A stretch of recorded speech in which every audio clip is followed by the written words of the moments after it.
Andy, by the calendar, Christmas comes in December. This is true. It also in January is my birthday. This is true. I'm prepared to make February 1st my new family holiday. Okay. All right. Not only did the Orioles get a new owner, within 24 hours, the Orioles made a blockbuster trade, just showing you like they've wanted to do these things all along and they just couldn't because their fucking owners were idiots. And then Dan Quinn went to the Washington Commanders. Like, what more could I ask for on February 1st? I have to make it a Pounder family holiday now, Andy. This is like these things don't just happen. It's amazing to me. One, let me just talk about the Orioles real quick. Like again, for so long they never made trades because they didn't want to give up draft capital. They couldn't trade draft picks or young prospects or whatever the garbage was. The other part is they just didn't have any good players to trade. They could never get anybody in free agency because they didn't want to spend money.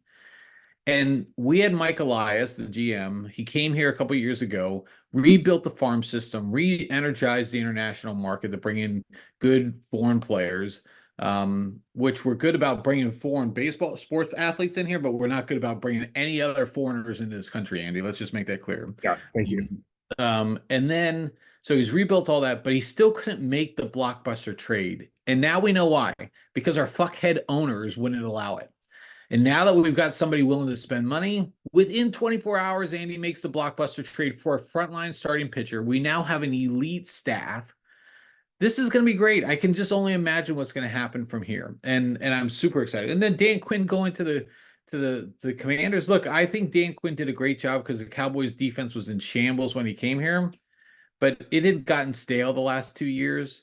They have a generational player with Micah Parsons from Penn State, mind you. And now he's going to the Commanders, and I can only imagine it's going to be a disaster there. That team's going to continue to fail. And look, I like Dan Quinn, but I'm also happy to be rid with him. So, Andy, happy day for me. Dave, this is a lot of excitement for you. Congratulations. I think it's appropriate that we occasionally add days of celebration. I don't think we have to be limited to the Yep. federal calendar. So I'm glad that the Pounder family can now mark February 1st as whatever it is, Sportsapalooza Day or Pounder Sports Fest Day or whatever it is. I'm glad that you have this. I'm glad you can celebrate this. Although I think Dan Quinn's a good coach, but with the Yeah. Orioles and the transition, I'm still happy for you. Happy whatever it was. And Dave, I'm just worth noting. I mean, not nearly as monumental as Sportsapalooza Day for you, but also happy Groundhog Day, the stupidest maybe tradition we have still going. I still think it's fun. It is stupid. It is completely stupid. So my daughter asked me on the way to the bus stop yesterday. She's like, "How did this start?" So we looked it up, and it really is stupid, Andy. Yeah. Rodents used to be able to tell the winter. This guy had a thing. He was in the Groundhog Club, and this has became this. So like, I still can't believe we have actually press that goes there, and and makes it into some spectacle on the morning shows. It is. What's the Tommy Phil, Dave? I Respect, know. respect, I know. respect the little Hey, groundhog. did you ever watch Groundhog Day, the Oh, movie? big fan, big fan. Yeah, Yeah, big fan. Bill Murray. I mean, that was at the height of his like just hilarity. I mean, he was great, and that was a good one. That was a good one. With Andy Yeah, McDowell, I think, right? That was yeah, a good one. yeah, he that was his height of his he was coming off all the SNL stuff. He had the Ghostbusters, all those great Yeah, movies. yeah. I think he's in a different wave now. He's like in a much like more dry humor type of I don't know if it's just a different take on his humor. I think he's much more revered and I enjoy his stuff now. So good stuff. So Yeah. I think they brought him back for the new Ghostbusters movie that's coming out this year. So were you ever a Ghostbusters fan? I was a fan of the original movie. I mean, what a crew that was. I mean, that was again, talk about guys at the height of their sort of like ridiculousness, like Dan Aykroyd back then, and I mean, the whole crew was just great. And of course, we were young, and Slimer was awesome, and I mean, there's just fun movies. I mean, we were probably a little young for the movie when it came out, right? I mean, Sigourney Weaver's character was pretty intense, but Yeah, it was. yeah. I mean, she's awesome. She was awesome then, and it was just that was a great movie. Yeah, I was a big fan. The new one, I don't think I saw the newest one. I saw one of the variations. I saw the one with the female crew, which was like it was okay. I mean, it wasn't as Yeah. nearly as good as original. It was fine. It was 2 hours spent, and then I didn't see the last one with like the kids and the family. I didn't make it around to that one. My Ghostbusters enthusiasm had dipped at that point. It's been interesting how they've done that because they went from obviously the original crew, then they went to the all-female crew, then they go to this one with Paul Rudd in it, and now this one this summer is going to be all of them together. So they've found a way to connect all that together. I don't think all the actors are going to be there, but I know Dan Aykroyd, Bill Murray are going to be in it, and I know some of the girls are as well. So, anyways, very interesting stuff. I might be interested to go see it. But only if Chris Hemsworth's in it. You know, he is the better Hemsworth. He So, is dreamy. He is yeah. dreamy. Yeah. Yeah. And I forgot that Okay. Paul Rudd was in the last one. I like Paul Rudd. He's entertaining. But Dave, we don't want to get stuck in Ghostbusters quagmires here. Where are we going today? Where are you taking us? Well, let's get stuck in another quagmire, Andy. Let's talk about Taylor Swift. Oh boy. Um, you know, I'm a Swiftie. I make no bones about it. I'm between Red and 1989 as an Eras person. I really enjoy her music. I would have no shame in rocking out to Taylor Swift. Obviously, she is Times Person of the Year. We talked about that and the hate that was coming her way for just utterly stupid reasons. Yes. But she is very successful. Her music is great. She's an all-timer, and now she continues to be hated on for all of her stuff. And there's conspiracies about whether the NFL wanted this to happen. Looking at all Wanted the it. It's plays that scripted, were. Dave. It's not a matter of want. It's in the That's script. true. It is all scripted. But I want to say something first, though. The Swifties are known for calling out, Andy, a lot of the connection, like the way Taylor messages her stuff and like the hidden language she has and how she releases things on certain days that are equal to certain numbers and all this stuff. I just want to give you just one type of level that this is going to for the Super Bowl and why it was destined to happen all along and why it's probably likely that the Chiefs are going to win. Just this was on the Colbert show because he brought this up. It was a pretty funny sketch here, but Taylor Swift's favorite number is 13, right? So let's just go down this pathway here. So Taylor Swift's favorite number is 13. Super Bowl 58, if you add 5 plus 8, that's 13. True. This would be her 13th Chiefs game that she's attended, and we all know she's going to come back from Tokyo to arrive in Las Vegas for the game. It's her 13th game. The date of the Super Bowl is 2/11. 2 plus 11 is what do you get, Andy? 13. And the flight from Vegas to Tokyo is 13 hours. And then finally, last but not least, they're playing the 49ers. 4 plus 9, Andy, gets you 13. 13. Wow. So Wow. this is the level that this, like, you want to talk about, like, the impact Taylor Swift has had. This is the level they get to, and it's quite amazing. And look, all fun, right? Like this is look. I guess if you say something bad, then the Swifties are going to come after you. But all of this is fun, right? I mean, this is like I think it's all in a good spirit. But we all know she's a cult leader. She's tied to satanic cults, Andy. That's well established. She's also somehow weirdly connected. While she's satanic, she's also Muslim Right. because she's in the center. She's probably tied to the Illuminati. It's all part of the grand conspiracy, Andy. But I'm having fun with it. Taylor Swift in the Super Bowl. I Yeah, like well, it. I mean, I'm glad you're having fun with it, Dave, because real Americans know that it's part of a left-wing Biden agenda, Yeah. pro-COVID, Pfizer promoted conspiracy to coronate Joe Biden president at halftime of the Super Bowl. So I'm glad that you're having fun with it as a Swiftie, but real Americans know this is all, part of the manipulation of American society and leading to the downfall of America. So I don't know how you stand in the face of that opposition, but good luck. Good luck, Yeah. buddy. Yeah. Yeah. Good luck. I mean, hey, look, I will just say this. Remember Paul, we were just talking about Paul Rudd. Paul Rudd's a huge Chiefs fan. A couple years back, Paul Rudd was all over these games, the post-game interviews, the on-the-field activities. Paul Rudd was getting airtime. They did a track, Andy, on how much actual airtime. Everyone's like, I would just want to watch football. I'm tired of seeing Taylor Swift in the press box. This is just an outrage. I'm here to watch football. She, on average, when she's on TV, when the Chiefs are on TV, she averages 25 seconds, Andy, the entire game. 3.5 hours. They show 25 seconds worth of Taylor Swift's.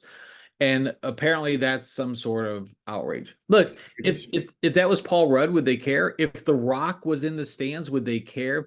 I think we're just like, again, this just shows we don't want Taylor Swift to be successful. We don't want her to be all over the place. And it's just a grand conspiracy against Taylor Swift. The right wing is all over this.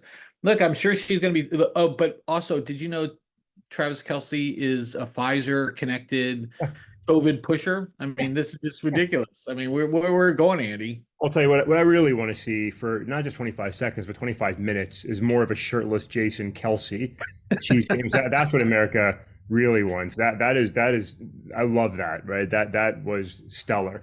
But I mean, I'll say it's not everyone, not every we'll say I'll use the word conservative. I think that word means nothing anymore. But not everybody is on board with the whole nonsense Taylor Swift, Travis Kelsey, downfall of America line. A lot of people I think are celebrating it as, hey, it's kind of cool, right? Here's this big, tough, goofy football player, and Kelsey is like absolutely one of the silliest people, right? I mean, he gets so loud and crazy when he speaks, and it's just fun, and he's a character and a half just in and of himself. And then here's this just like yeah, she's a ridiculously valuable person, right? But she's just like this wholesome American girl story, right? It seems to be a really nice person, and I think most people are like, hey, this is kind of cool, entertaining, and like their kiss at the AFC Championship game was a pretty powerful moment for people to capture, and it was just a very like all American kind of thing. It's Jack and Diane here, so I thought it was fun. Dave, people always go nuts. People always go nuts, and who knows? Heaven forbid she actually endorses President Biden. That could truly be the end of America. But Dave, I mean, I don't know how long we go on Taylor Swift and Travis Kelsey, but I'm fine with them. I'm all for them. The Chiefs probably do win the Super Bowl, and of course, because the Niners beat the Lions, I'm 100% in the Chiefs' corner this year. Of course, of course. Okay, Andy, you had an interesting transition. I don't know if you knew this or not, but you did do that. You want to transition us, Andy? Done. There Done. we go. All right, let's go to politics. We haven't talked politics in a couple of weeks. Why? Because it's mostly been dead since New Hampshire. Everyone seems to think this is a fait accompli with Biden and Trump. I think the latest polling shows that Trump is very comfortably ahead in South Carolina, which could be Nikki Haley's, I guess, proverbial coffin, putting the nail in the coffin there. But Andy, we've got some politics news. Anywhere you want to go with this? You want to talk polls? You want to talk a little polls? Yeah, there's so much. There's so many places to go, and we Yeah. certainly get it. I'll just say, I mean, I wish Kelsey was the end of our politics discussion. To be honest, let's just say there were some recent polls. The Quinnipiac poll, which is considered one of the more on point, reliable polls, recently came out this week, and in their poll, President Biden has a slight lead over Donald Trump in a one-on-one matchup. It gets a little bit messier when you add potential third-party candidates in. Interestingly, in that poll, and we'll come back to this, I think, while Biden has a lead over Trump in a one-on-one matchup, Biden loses to Nikki Haley, which is worth noting, right? CNN has a poll as well, which is the opposite. Trump holds a small lead, 4-point lead over Biden. So I think really we don't know what in the world is happening there. It's a close race. I think that's what we know, and it's going to depend on voter turnout. I think that's what we know. A couple others interesting nuggets. We won't get into all of these, but Biden has a lot more money than Trump right now, 46 million to 33 million cash on hand at year end. That's significant, I think. If money makes a difference, right? We know that. And, $13 million is no small sum. But Trump, does seem in a good place. He's leading Nikki Haley by a lot in her home state of South Carolina. She's vowed to stay in till Super Tuesday at least. And a lot could go sideways between here and then. A lot of people in another poll are showing that if Trump gets convicted of some of his ongoing, ever-going trials, that leads to a big drop in his support. So there's a lot happening in these different polls. Hard to read, where it's going, but sort of the continuous X factor is what happens if there's a real third-party threat. Americans continue to say they want other options, they want a third party, and RFK Jr., while he's got some, strong detractors, in a more interesting recent move. And some people suspected this, right? Some people suspected that if Donald Trump didn't get the Republican nomination, that he could pivot and try and secure the Libertarian nomination. The Libertarian Party, that's a whole long story to see where they and how they got to where they are today. But that was a possibility. Well, it looks like Donald Trump's going to be the GOP nominee most likely. And it looks like Robert Kennedy Jr. is discussing, at least with Libertarian Party leadership, the potential of trying to secure their nomination, which definitely wouldn't go over well with a lot of libertarians. but definitely is an opportunity and has support from a lot of other libertarians, including a lot of the current party leadership. Libertarians will be on the ballot in all 50 states. And so that creates an opportunity for Kennedy to immediately have access and potentially, if he can, he's already polling in the range to be in the debates. That gives him a chance to debate those two others. That could really change the dynamic. Now, I don't support Robert Kennedy Jr., and I don't support him as libertarian nominee. No, that makes sense to me. But the idea of him being a third party on all 50 state ballots, that changes the dynamic quite a lot. So interesting stuff. I don't know. Any thoughts on any or all of that, Dave?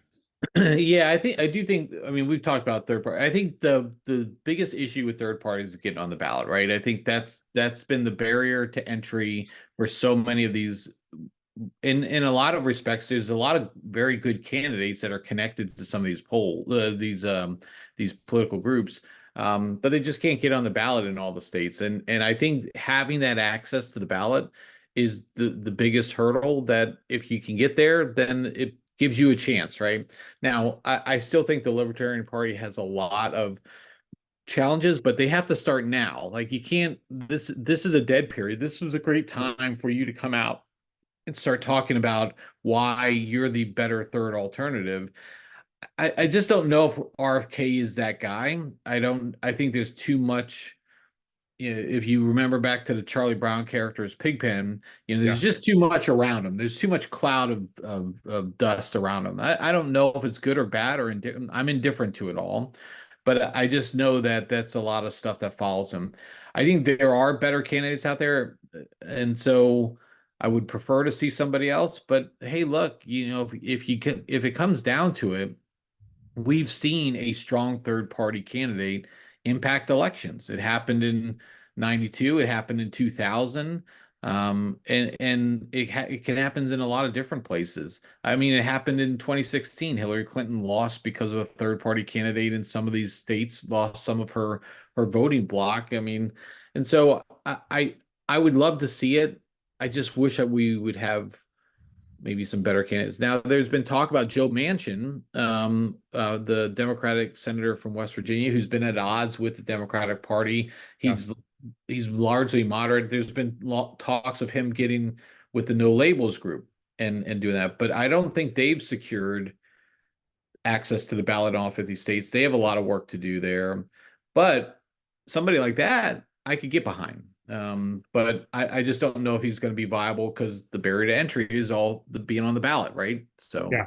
Yeah. And that is a challenge. I think the last I saw, I think they're working towards maybe 12 or 13 states. I don't know if those are actual secured or what they're working on. That is the challenge. That ballot access is the big issue.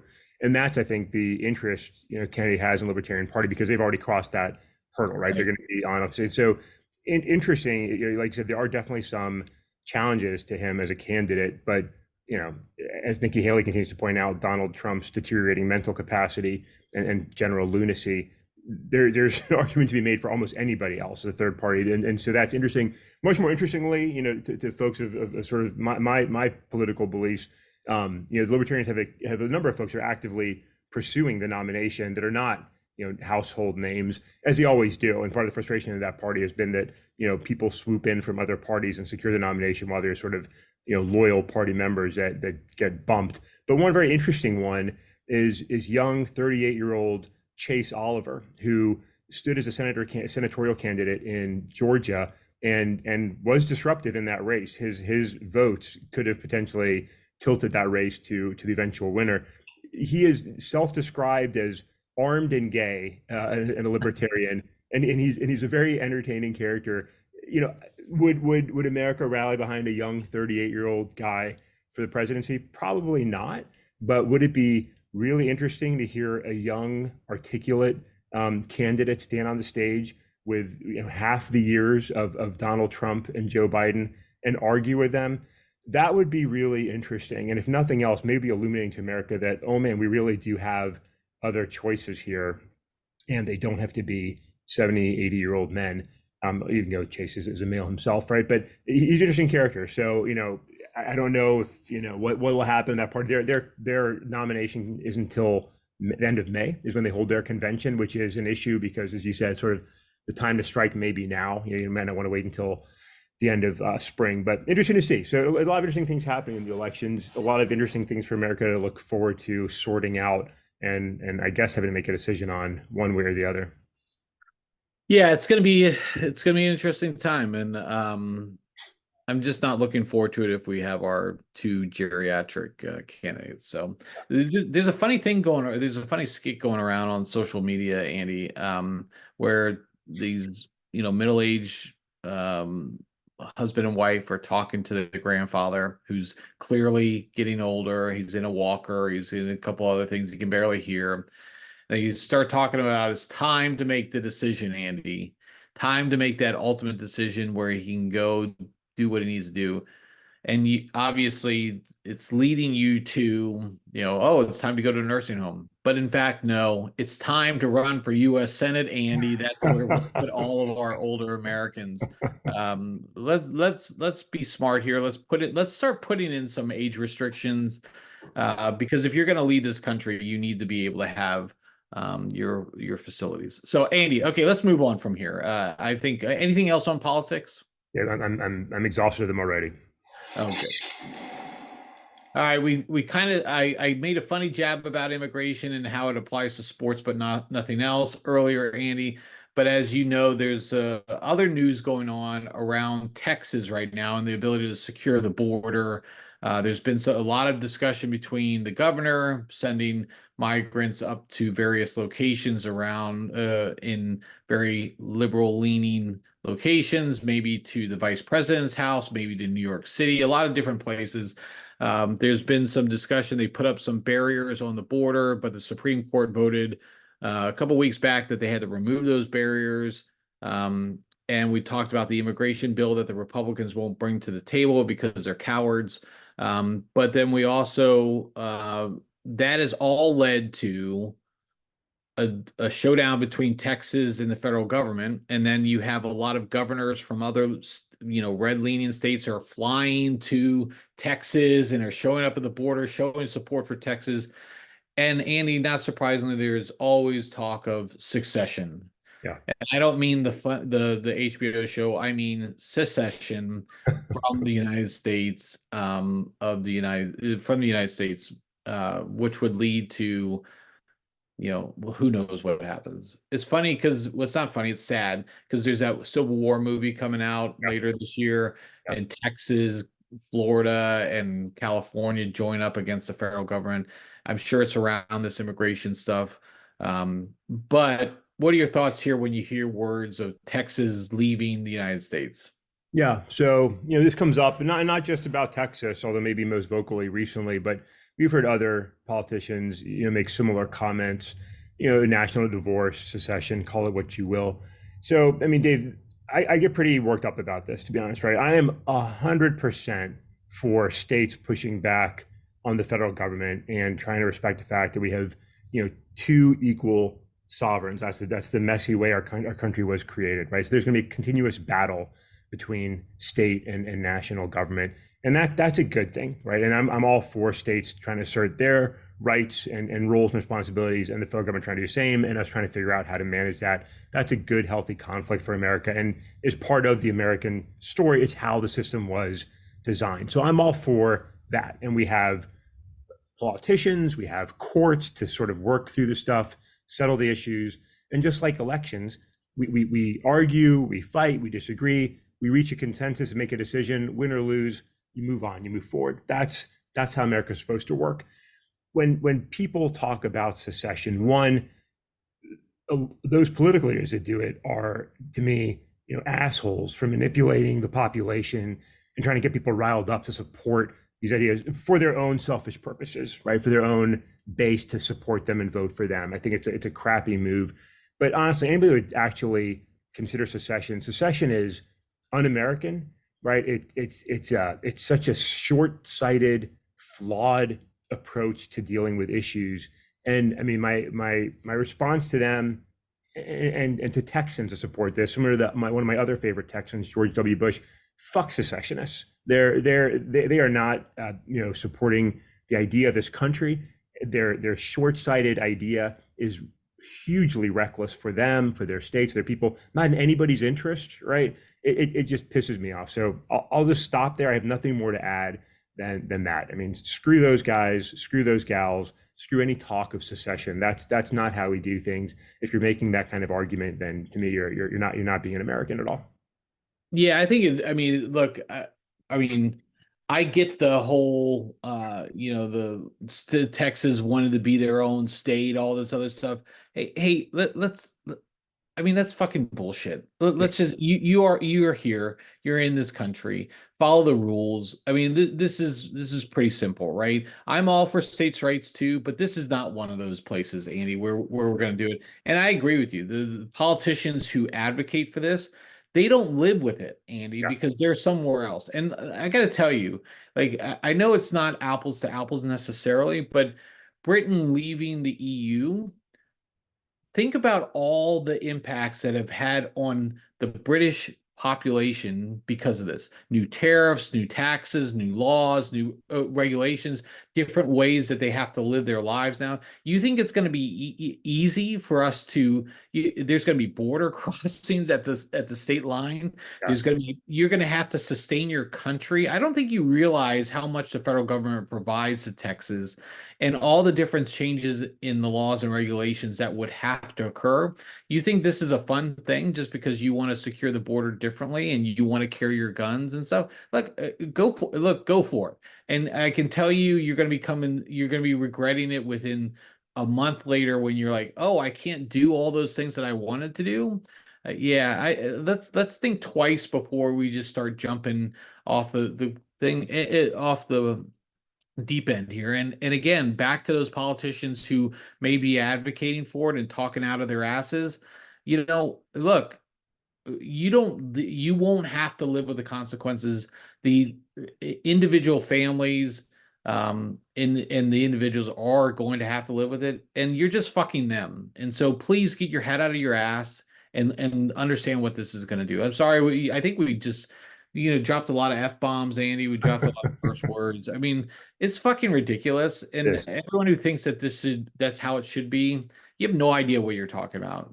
Yeah. Again, let's just end these kind of things. But I don't know, Andy. A weird way to end the week, though. Well, it's yeah, it's a frustrating point. It hits a nerve. And I think again, anybody that probably a good place to stop on that topic. It's a frustrating. It's kind of a long conversation on the whole idea, and the arguments for and it's just a bad approach to conducting business. So Yeah. it gets us fired up. But Dave, interesting times. I mean, interesting times all around, and we're going to have to live with this kind of nonsense, all year long as we go through the election season. It's just a great frustration. So I'm glad we could touch on our national election today. I look forward to not touching on it again for a while, hopefully. So we got bigger things to look at, but no football this weekend, Dave. So it'll be a different kind of weekend here. See, this is what happens when we have no football, Andy. We get into these weird conversations. We're gonna have to figure something out as we go along here. I've got a couple ideas though, Andy. We gotta, I think our Adam Sandler pod was a lot of fun. I've got a couple other things we can do on that front. But yeah, I think that's probably a good way to wrap up for the week, Andy. Well, congratulations on your new Pounder family holiday, and Yep. happy Groundhog Day to you. All of America, may he see or not see his shadow, whatever it is, it gets us closer to warm weather and sunshine. I forget the rules of Puxatawny Phil lore, but happy Groundhog Day, Dave, and happy Groundhog Day, America. And thank you, Andy Jabor, for all that you do for this podcast. Andy, I'm gonna go grab a donut. How's Go that? for it. Yeah, do it. I'm going to treat myself to a donut. It's that kind of celebration for me on February 1st. That on February 2nd, I'm going to celebrate with a donut. I think you deserve it. Well deserved donut. Happy donut day. All right. Well, with that, Andy, I will see you next time.